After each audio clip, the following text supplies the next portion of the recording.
afternoon, students. This is the first time that you will do Design and Technology.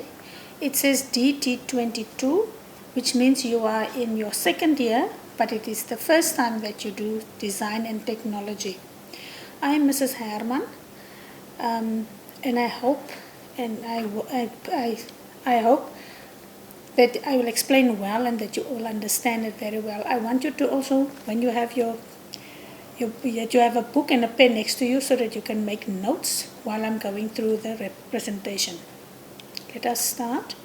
The first one is knowledge and the skills to get a job.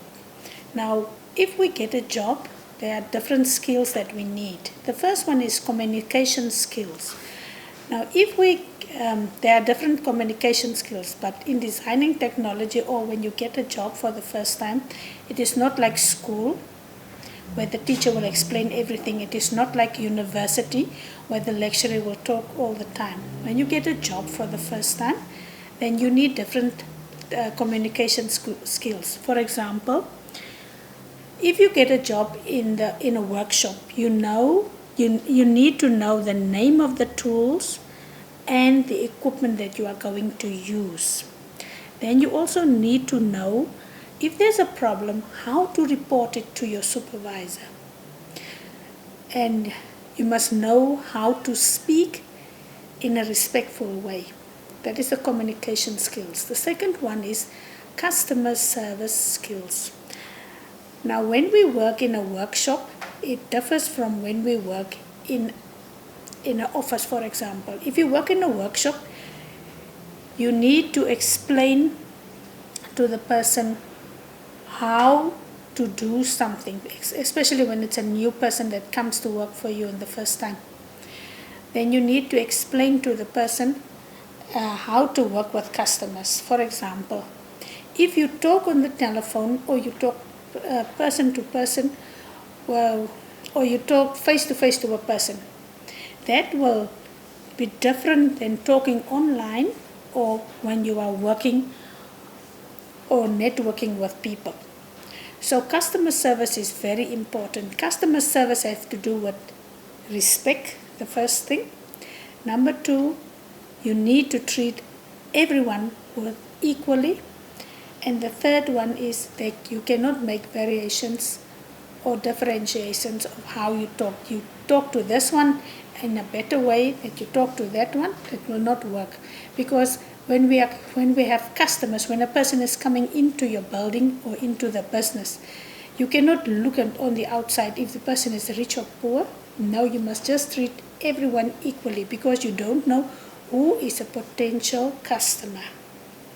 The third one is the ability to work in teams. Now, when we work in a job situation, for example, an office or a workshop, we must remember you cannot be on your own. You cannot do your own things. You cannot make your own decisions. You need to work in a team. And if we work in a team, then we need to consider other people. You need to consider if there's a decision that is made, then you need to stick to the situation. You cannot just come up with your own skills or your own problems, or you come up with your own ideas. So you need to work in a team and respect everyone in the team.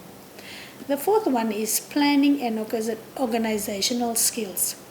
Planning has to do with, for example, if there's a problem, how will you address the problem, and how will you give a solution to the problem?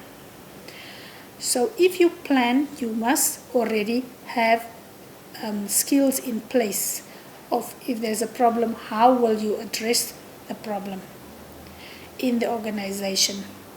And then you must also remember, if you are in a job situation, you need to report to your supervisor. If you are in a school, you will report to your HOD and then to the principal.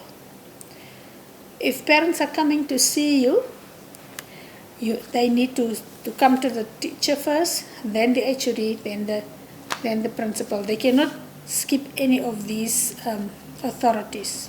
So in a job, it's the same. You need to communicate the problem to your supervisor, and then they will take it further. You cannot just run straight away to the boss. The last one is literacy and numeracy skills.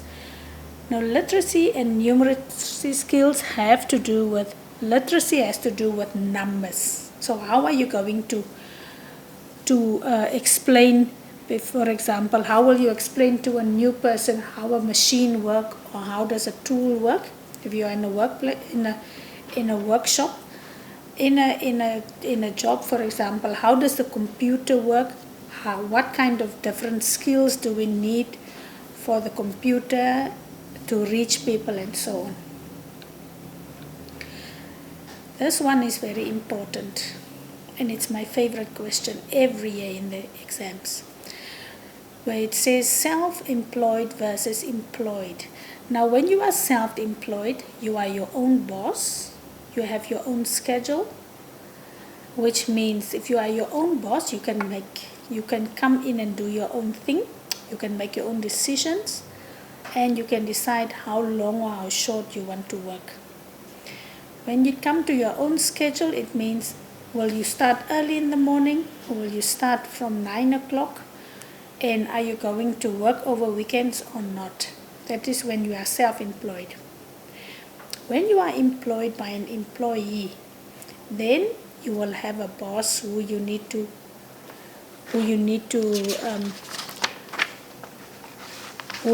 report to.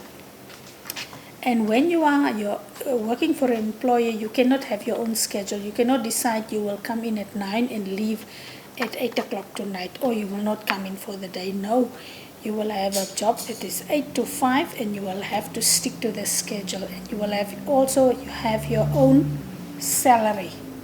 You work for a salary. If you do not perform, you will be called in. When you are your own boss, you don't give any explanation to anybody. You just do what you want, as long as you get the work done and as long as the customers are satisfied. Now, it comes to the economic climate. Now, in this time of COVID, it's very difficult. If you are self-employed, then you can either decide, are you the only person who will be in that company, or will you employ people? If you employ any other people that work for you, you must also be careful, because in this economic climate, in the COVID, it is very difficult for businesses to make money, and also people get sick a lot. So if you are self-employed, it's better that you work from home, where it's in your own environment and you don't have to pay rent for premises, and you can also work on your own time and schedule. But if you work for an employee, in this economic climate, it is very important also that you make sure that you take care of yourself. You need to make sure that you do not put yourself at risk. If the employees at the office said you must wear a mask, then you must wear a mask, so that you can't get sick. Because if you get sick, you will be retrenched, or you will lose your job completely, or you will stay off work for a long time, and it will be very negatively, it will affect the company. The next one is the variety of skills. You must have a wide variety of skills. Now, if you are self-employed, you need a variety of skills like marketing. You must know how to work out the text. You must know how to work out a budget. You must know how to market your product and so on. But if you are an employee, then there's other people who do, like one person is only working at marketing, the other person is working at text, the other person is working on the computers, he's selling the product online and so on. So there's a variety of skills. But if you are self-employed, you will have to do all these things on your own. And then the last one is employees. So if you are self-employed, you can decide on your own when are you going to take leave, or you see for the first 5 years you cannot take leave, you must just work all the time. But that will also negatively influence your family life, because maybe your wife will not like you working all hours of the day and night. and it will influence your marriage also. If you are employed, you will work from 8 to 5. You get a fixed salary, and you get an annual leave of 1 month each year. So there are pros and cons of being self-employed and of being employed. And they say if you are self-employed, you must be very disciplined. You must know how to work, when to work, and for how long to work. And the main thing about if you are self-employed or if you are an entrepreneur, is the thing that you must remember is whatever profit you make, you need to put back into the company. If you are employed, then you don't have to worry about profit, because the company itself will decide if they want to put the profit back and how much profit they want to take and put back in the company. Now we get to the lesson plan for grade 5. Remember, you are a student teacher. You are most probably in your 3rd year. Is the first year that you are going out to do practice teaching, and you need to know how to write out the lesson plan, because you are going to teach children, and they are going to sit, and the teacher will sit at the back of the class, and you need to explain what design and technology is all about. So when we now write the lesson plan for grade 5s, these children are just coming from junior primary. Junior primary is from grade 0 to grade 3, and grade 4 and grade 5 is senior primary. So now they are still, these children are very playful. So you must take a lesson plan. For example, if you write a lesson plan out of how will you start your own business, then you must go down to the children's level, and you must ask them, how can I start my own business? And you ask them questions, they will give different ideas of what they will do. So when we get to the aim, so your aim will be to prepare learners to start their own business. This is now how you will get them talking. The objectives is you must empower them with the necessary knowledge and skills of how to start a small business. For example, you must tell them, you need money. Where are you going to get the money? No, I will ask my mom. One will say, no, I have my own money in my bank. So different ideas will come up. Then the next one is introduction.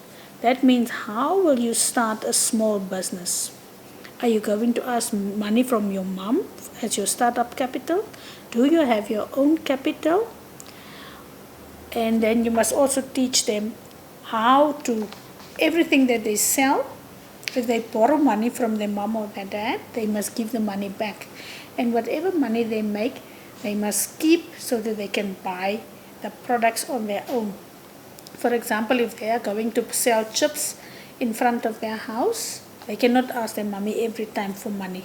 They must, what the profit they make, they must buy the chips on their own again, so that they can learn how to become responsible.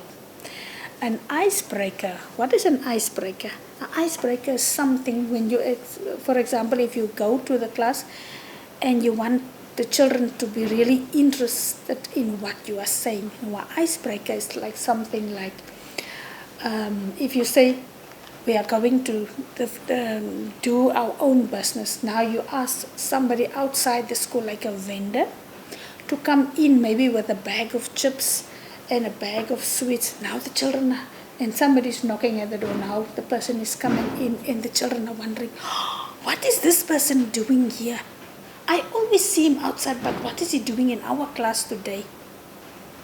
And then he can tell them, how did he start his own business, and how is he selling, for what price does he sell his product, and why is he asking that price? So just anything that you can think of that just stimulate the children. And then the body of the lesson is, you must identify what kind of business do they want to start. So you give each child, you ask for ideas in the class, and then you say, okay, tomorrow you bring me an idea of how are you going to start your business and where will you get the money. So in the body of the lesson, you explain all kinds of things, and they will also use different ideas of what they are going to make. Sell popcorn, sell sweets, sell ice. Are they going to start in the business in front of their house or outside the school after hours? But where will they get the stuff? So all the nitty-gritty they must think of. And when they bring the ideas to you, you will ask them questions so that they can see if this is a viable idea. If it's not, you send them back so that they can think some more. They can even ask their mom or their dad for ideas also. So all these ideas you put in the body of the lesson. Now we also get the tools you want to use. Now what kind of tools can you use? The first one is that you will tell them is, where are you going to find the startup capital that you are going to use for your business? Number 2, you must look for a suitable location.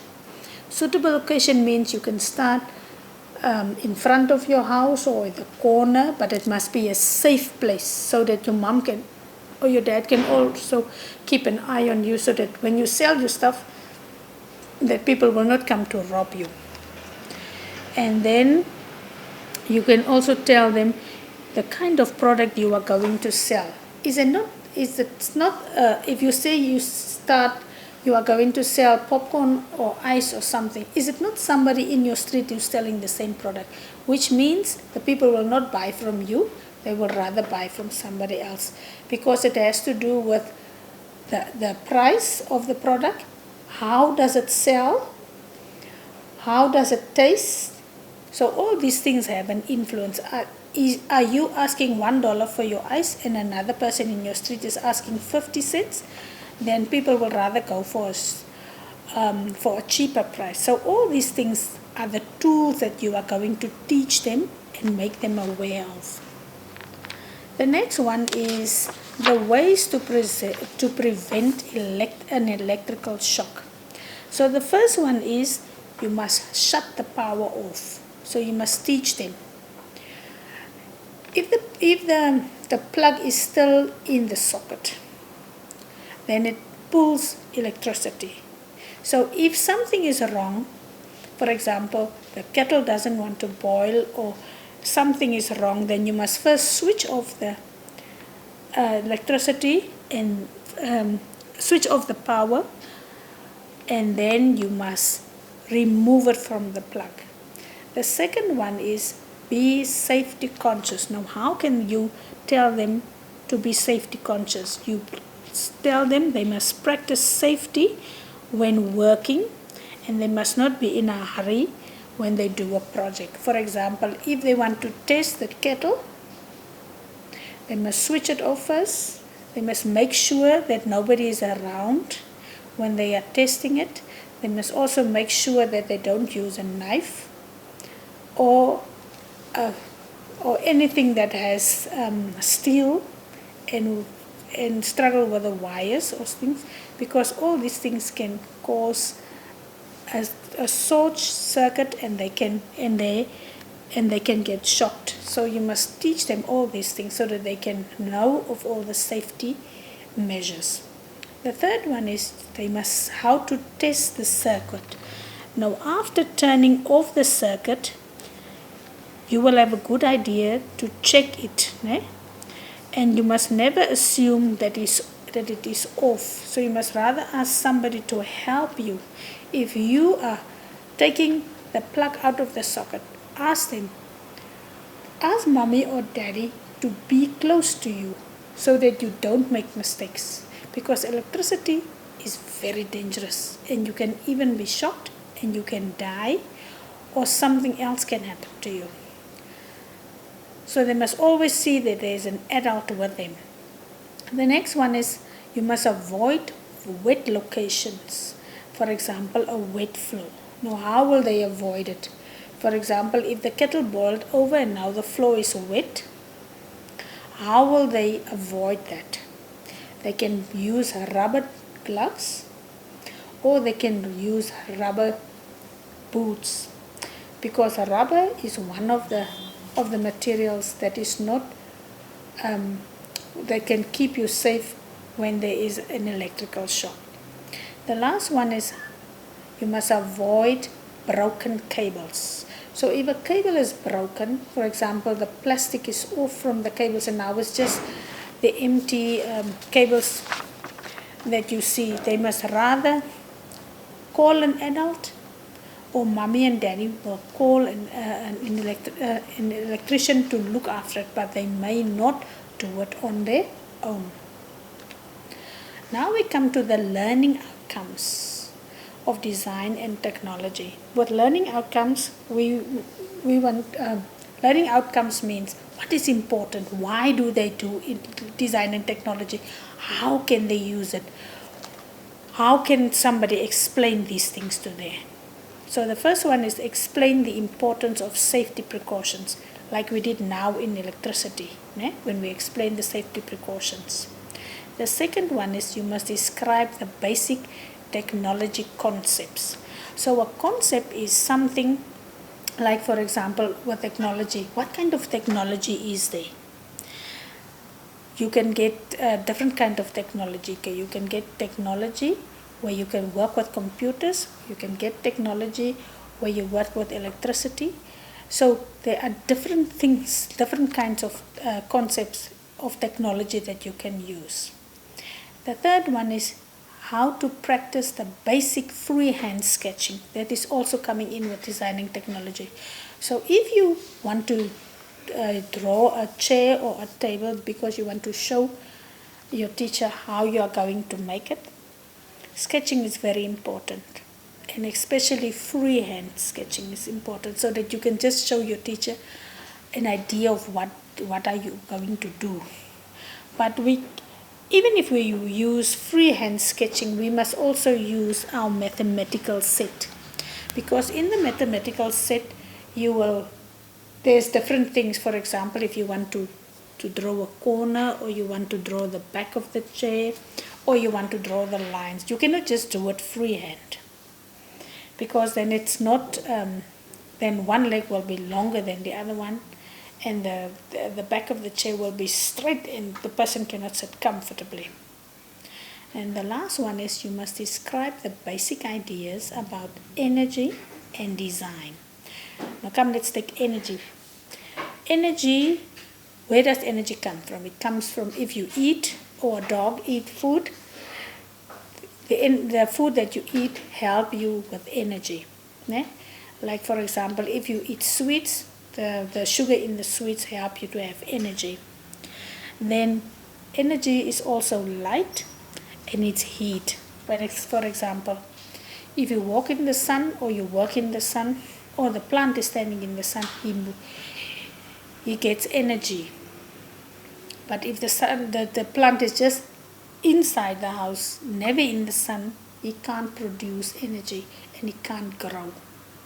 That is now energy. Now different energies we can also get from the energy that like electricity when the kettle is boiling, or energy when you switch off when you put the power on, then the light will burn.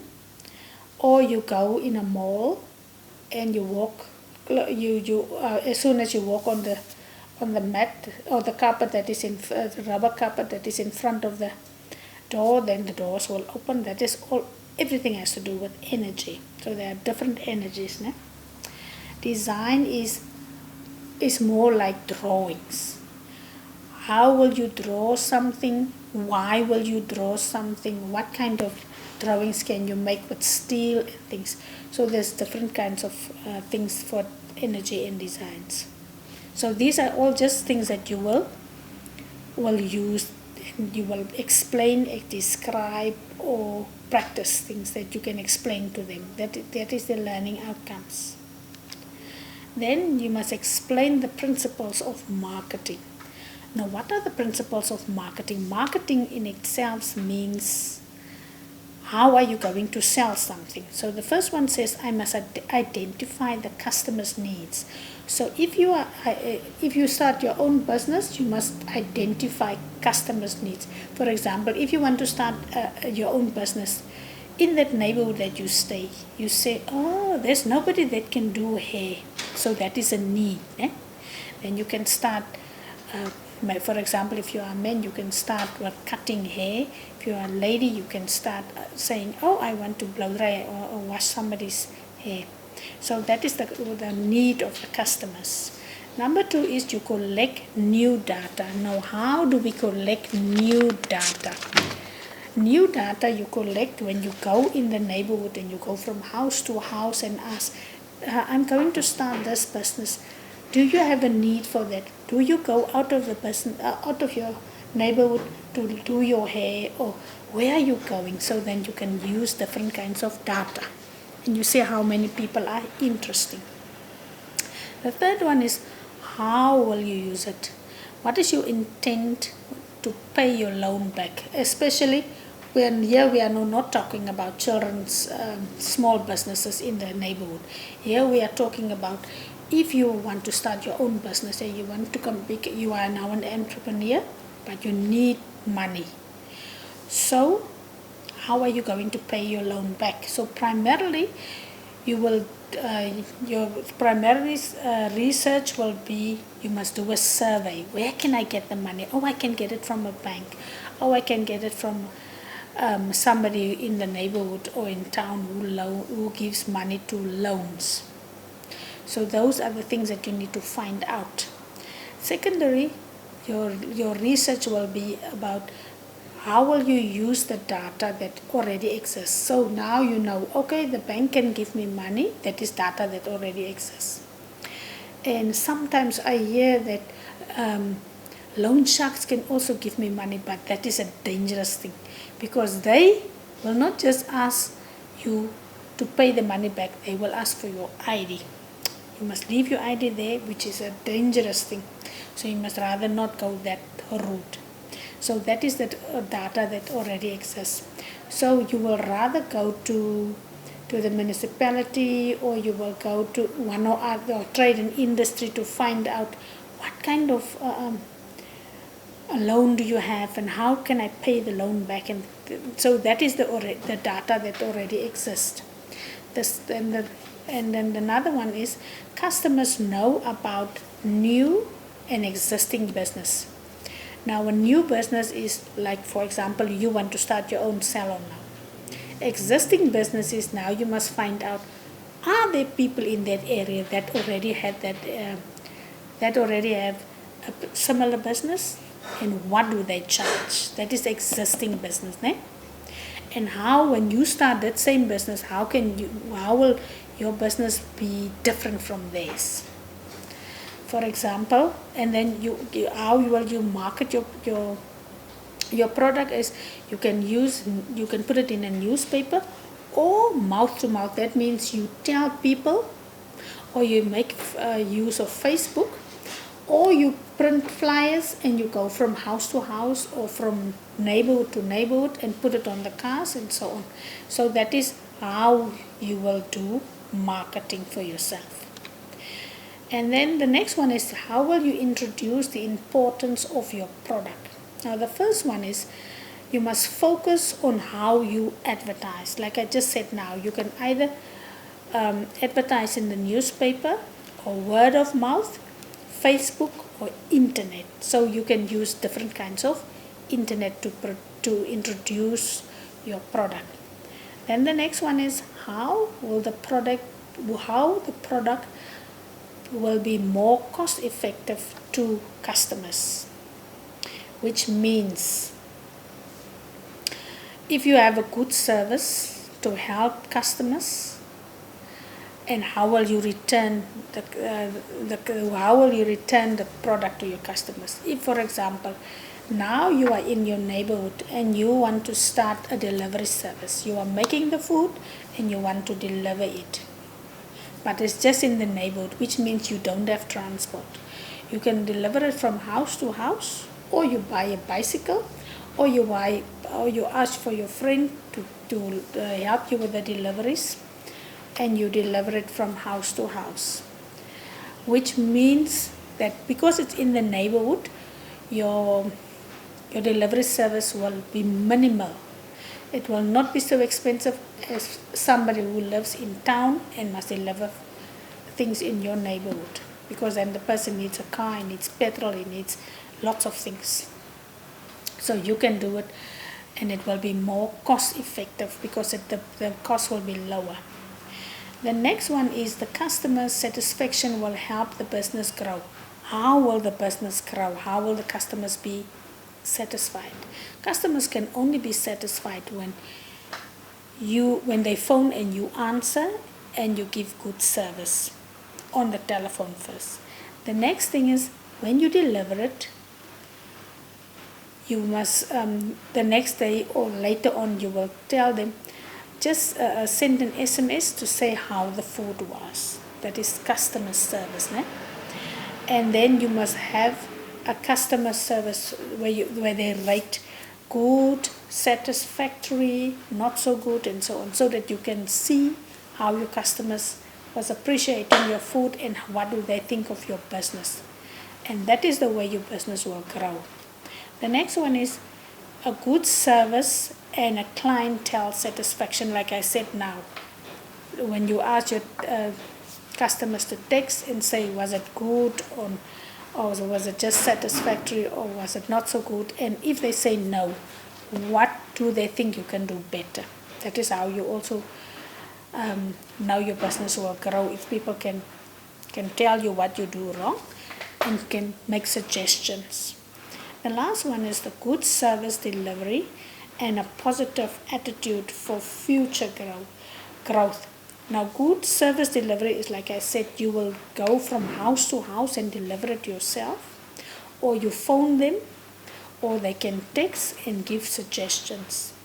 But it must all be positive. It doesn't matter if people say, no, the food is not so good. You must still be friendly because it's customers that you are working with. And tomorrow you can deliver something else and they will feel completely different about the product. So to treat people with respect and to treat them with care is a very important skill that you need to learn when you want to advertise your product. The next one is the ways to prevent an electrical shock. This one is similar to the one that I already said. You must shut the power off. You must be safety conscious. You must check the circuit. And you must avoid locations, wet locations, for especially the wet floor. And you must avoid broken cables. And that is the end of my story, second years. And remember, please make sure that, because there's a part where you also do mathematics, a lot of mathematics, né? So make sure if you get your assignment that you go to somebody who can teach you mathematics or just give you the basics or help you with an assignment. So when you send it in, that you don't lack in this area. So if you want to call me, you can call me from 2 o'clock in the afternoon to 5. And on Saturdays and Sundays, you can call anytime. On a Sunday, you must not call between 9 and 12 because then I'm in church. And so should you be. And then my cell phone number is on the screen. So you can just call me anytime. And don't wait for the due date of the assignment. Please start early and start immediately. Thank you so much.